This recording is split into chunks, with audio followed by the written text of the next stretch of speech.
العلم هو النور الهادي والمفتاح لكل الخير من يريد الله به خيرا. بسم اللہ الرحمن الرحیم. سبق کہاں سے آج غور سے بات دیکھیں. فَإِن تَزَوَّجَ حَامِلًا مِّنَ السَّبِيِّ فَالنِّكَاحُ فَاسِدٌ لِأَنَّهُ ثَابِتُ النَّسَبِ. فَإِن تَزَوَّجَ حَامِلًا مِّنَ السَّبِيِّ فَالنِّكَاحُ فَاسِدٌ لِأَنَّهُ ثَابِتُ النَّسَبِ. وَإِن زَوَّجَ أُمَّ وَلَدِهِ وَهِيَ حَامِلٌ مِّنْهُ فَالنِّكَاحُ بَاطِلٌ لِأَنَّهَا فِرَاشٌ لِمَوْلَاهَا حَتَّى يَثْبُتَ نَسْبُ وَلَدِهَا مِنْهُ مِنْ غَيْرِ دِعْوَةٍ فَلَوْ صَحَّ النِّكَاحُ لَحَصَلَ الْجَمْعُ بَيْنَ الْفِرَاشَيْنِ إِلَّا أَنَّهُ غَيْرُ مُتَأَكِّدٍ حَتَّى يَنْتَفِيَ الْوَلَدُ بِالنَّفْيِ بِالْغَيْرِ لِعَانٍ فَلَا يُعْتَبَرُ مَا لَمْ يَتَّصِلْ بِهِ الْحَمْلُ. عزیز طلبہ، عبارت کا ترجمہ دیکھیے.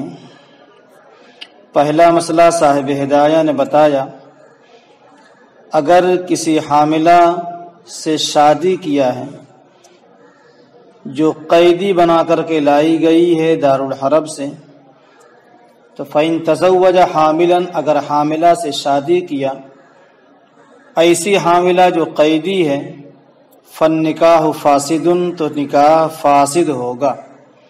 لِأَنَّهُ ثَابِتُ النَّسَبِ، اس لیے کہ وہ حمل ثابت النسب ہے. حمل ثابت النسب ہے، دارالحرب میں اس کا کافر باپ ہے، لہذا اس سے نکاح اس عورت کو قید کر کے لایا گیا. اب اس سے نکاح صحیح نہیں ہوگا، اس وقت نکاح کرنا اس سے فاسد ہوگا چونکہ حمل ثابت النسب ہے. لیکن اگر بعد میں چل کر کے اس کا وضع حمل ہو جائے تو پھر اس سے کسی کا نکاح کرانا یا خود آقا کا وطی کرنا درست ہوگا، کیونکہ وضع حمل ہو گیا، اب اس کا رحم خالی ہے. دارالحرب سے قید کر کے لائی گئی ہے عورت، اس لیے وہ باندی کہلائے گی، تو وہ آقا کی باندی ہو گئی، وہ اس سے وطی کر سکتا ہے. پہلا نکاح باقی نہیں رہا چونکہ تباین دارین پایا گیا. دارالحرب دارالاسلام دونوں کا حکم الگ الگ ہے، تو تباین دارین کی وجہ سے نکاح ختم ہو گیا. اب یہ جو قید کر کے لایا ہے، یہ جس کے حصے میں آئی ہے، وہ اس کی باندی ہے، چاہے وہ اس سے وطی کرے اور نہیں تو کسی سے نکاح کرا دے، دونوں جائز ہیں. لیکن حمل کی حالت میں جو قید کر کے لایا گیا ہے اور اس سے نکاح کرا تو نکاح فاسد ہوگا. اگلا مسئلہ ہے وَإِن زَوَّجَ أُمَّ وَلَدِهِ، اگر شادی کرایا اپنے ام ولد کی اور وہ آقا سے حاملہ ہے تو نکاح باطل ہوگا.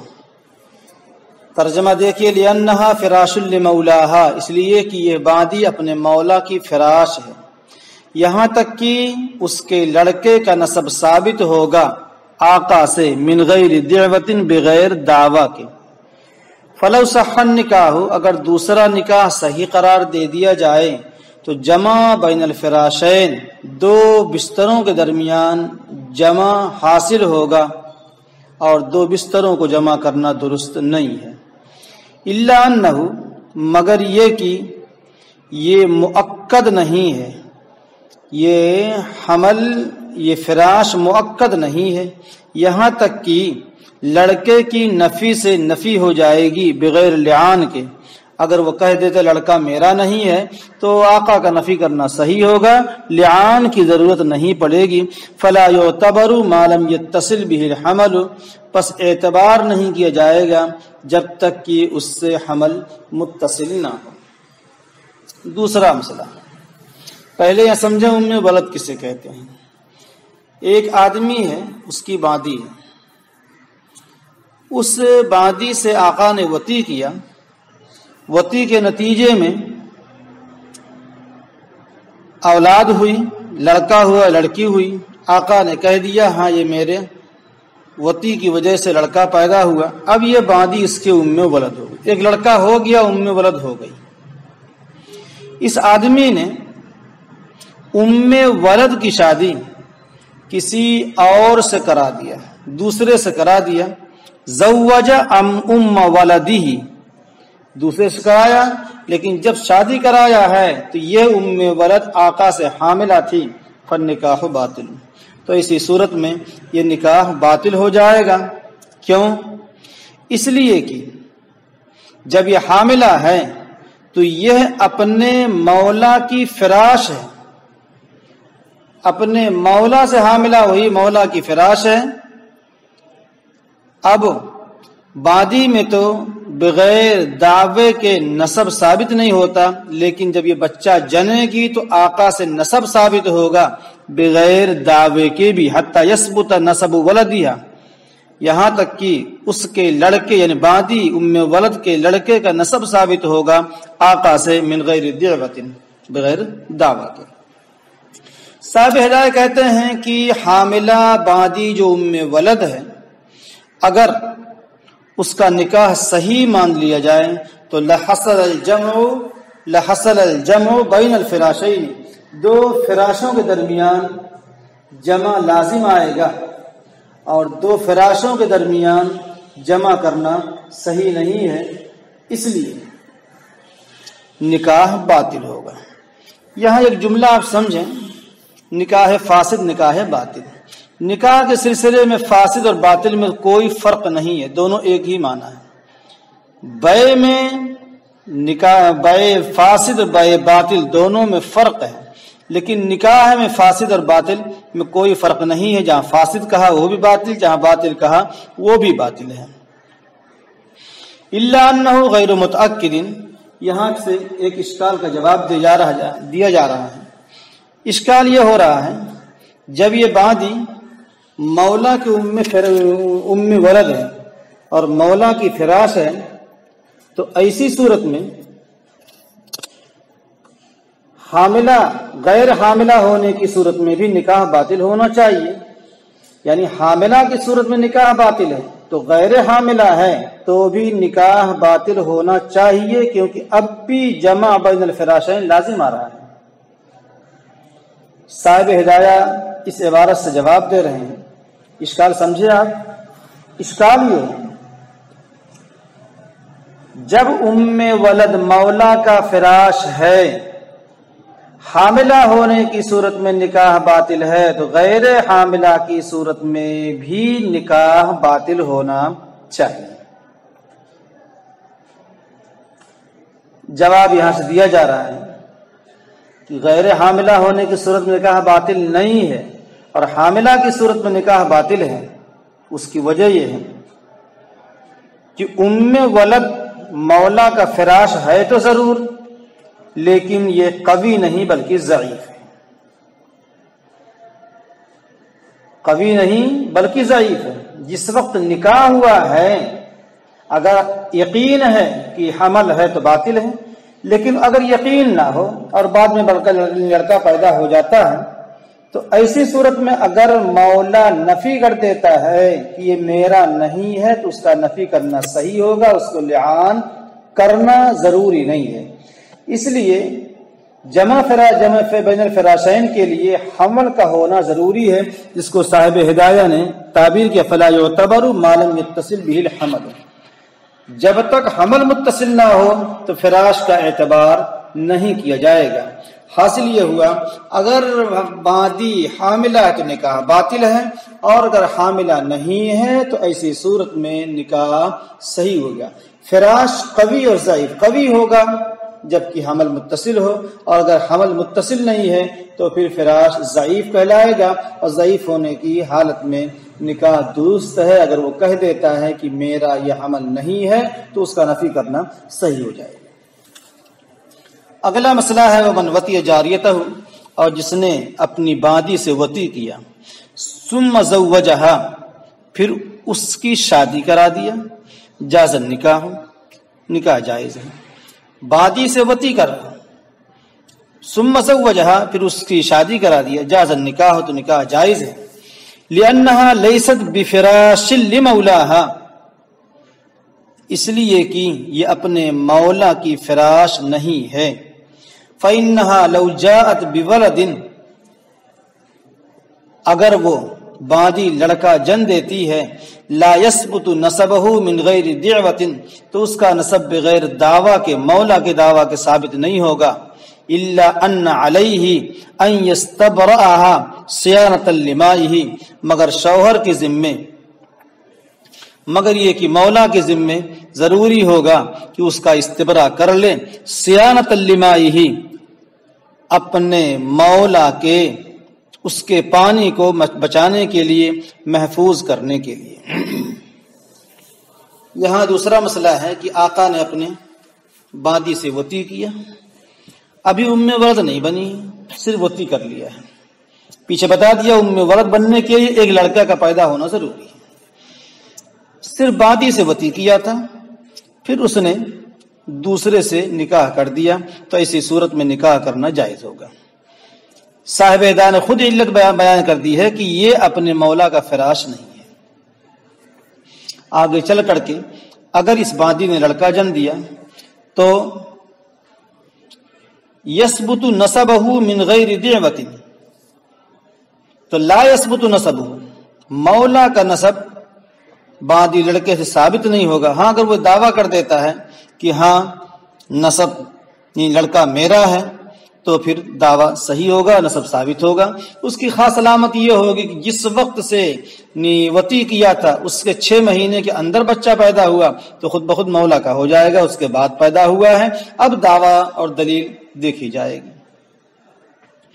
الا ان علیہ، یہاں سے ایک بات مخصوص طریقے پر بتا رہے ہیں کہ آقا نے وطی تو کیا باندی سے، شادی کرا دیا، شادی جائز بھی ہو گئی۔ جب نکاح جائز ہو گیا ہے تو اس سے وطی کی جا سکتی ہے، لیکن شوہر کے لیے یہ مناسب ہوگا کہ ایک حیض تک انتظار کر لے، اس کا حیض پاک صاف دیکھ لے، صیانۃ لمائہ، آقا کے پانی کو محفوظ کرنے کے لیے، کہ ہو سکتا ہے اس نے وطی کیا ہو، حمل ٹھہر گیا ہو، تو حمل کا ٹھہرنا نہ ٹھہرنا یہ استبراء سے معلوم ہو جائے گا۔ ایک حیض تک انتظار کر لے، اس کے بعد وطی کرنا شروع کر دے۔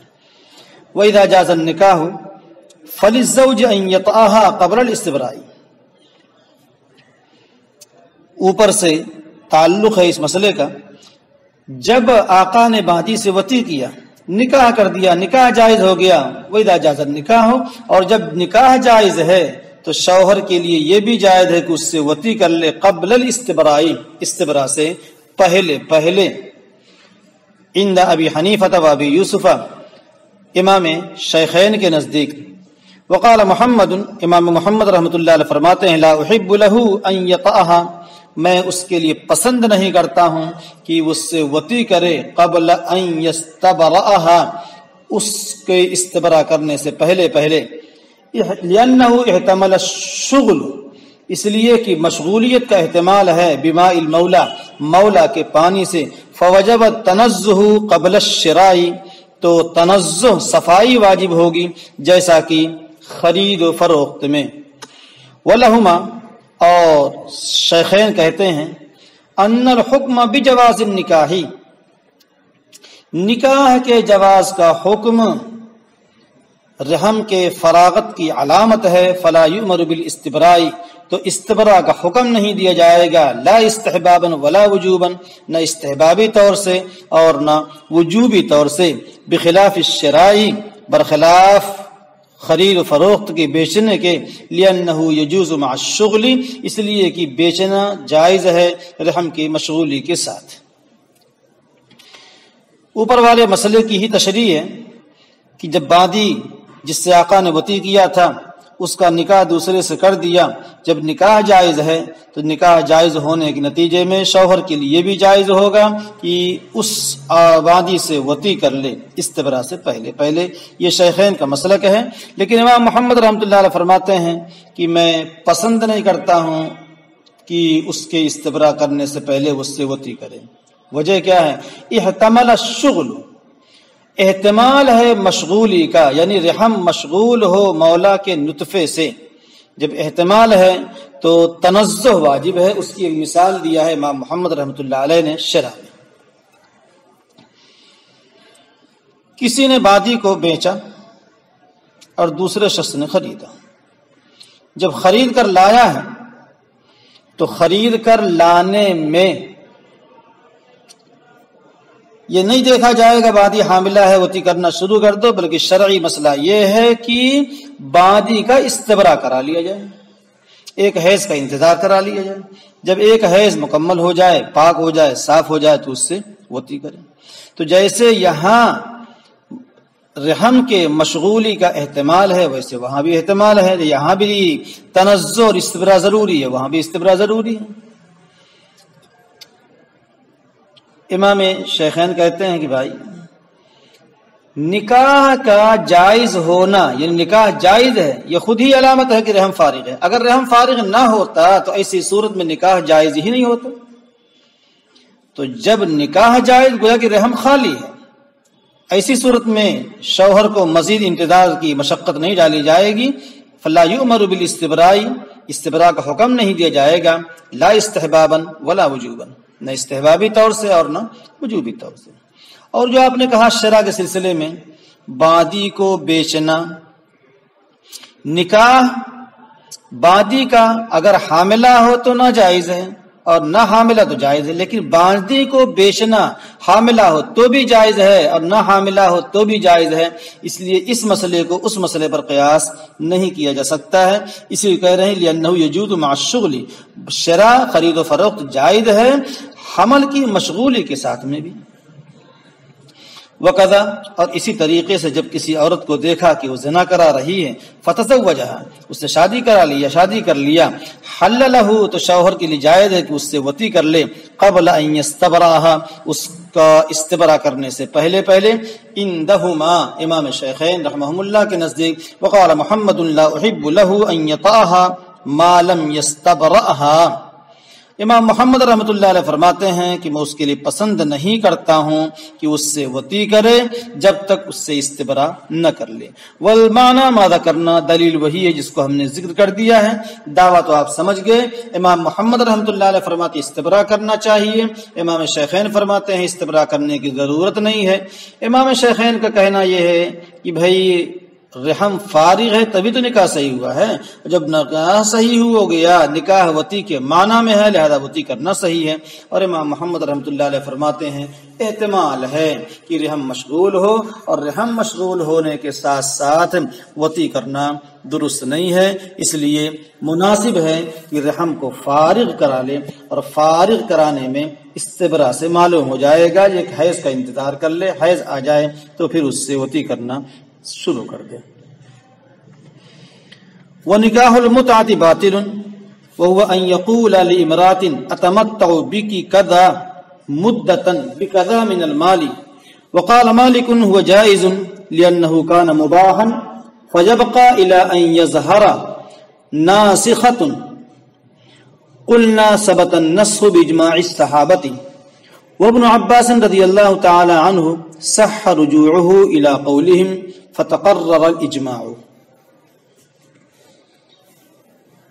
نکاح کے مسائل چل رہے تھے۔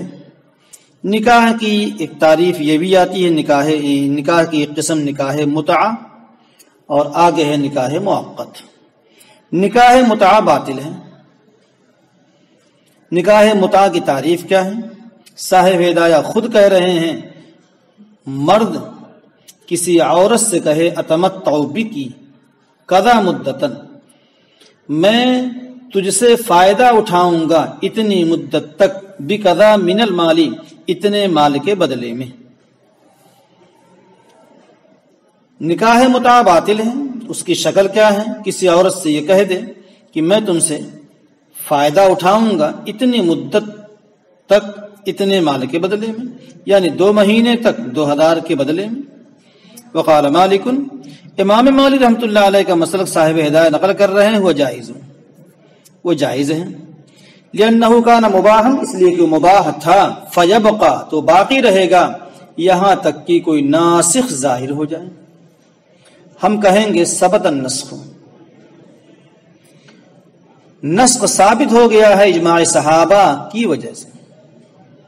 وہ ابن عباس سے ایک اشکال کا جواب دے رہے ہیں، پہلے ترجمہ دیکھ لیں۔ ابن عباس رضی اللہ تعالی عنہ ان کا رجوع ثابت ہے صحابہ کے قول کی طرف، فتقرر الاجماع، تو اجماع ثابت ہو گیا۔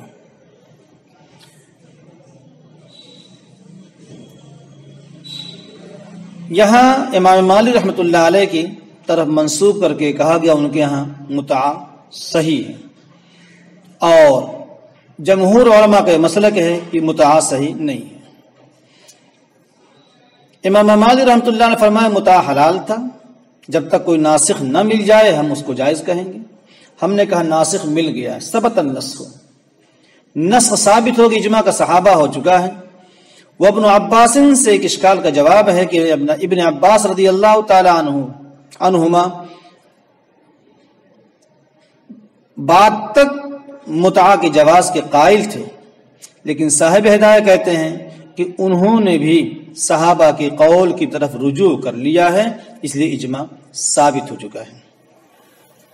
متعہ یہ جائز تھا، جنگ خیبر تک متعہ جائز تھا۔ جب جنگ خیبر ہوئی ہے تو اس وقت تک متعہ چل رہا تھا۔ جنگ خیبر کے دن نبی کریم صلی اللہ علیہ وسلم نے پالتو گدھوں کا گوشت اور متعۃ النساء عورتوں سے متعہ کرنے کو حرام کر دیا۔ پھر فتح مکہ کے موقع پر یوم اوتاس کے دن، یوم اوتاس میں 3 دن کے لیے نبی کریم صلی اللہ علیہ وسلم نے متعہ کو حلال کیا تھا، پھر چوتھے دن سے قیامت تک کے لیے متعہ کو حرام قرار دیا گیا۔ ایک بات تو یہ ہے کہ متعہ جنگ خیبر تک تھا، جنگ خیبر کے دن نبی کریم صلی اللہ علیہ وسلم نے پالتو گدھوں کا گوشت اور عورتوں سے متعہ کرنے کو حرام قرار دیا۔ پھر فتح مکہ کے موقع پر یوم اوتاس میں 3 دن کے لیے آپ نے متعہ کو جائز کیا، اور پھر چوتھے دن سے آپ نے ہمیشہ کے لیے متعہ کو حرام قرار دے دیا۔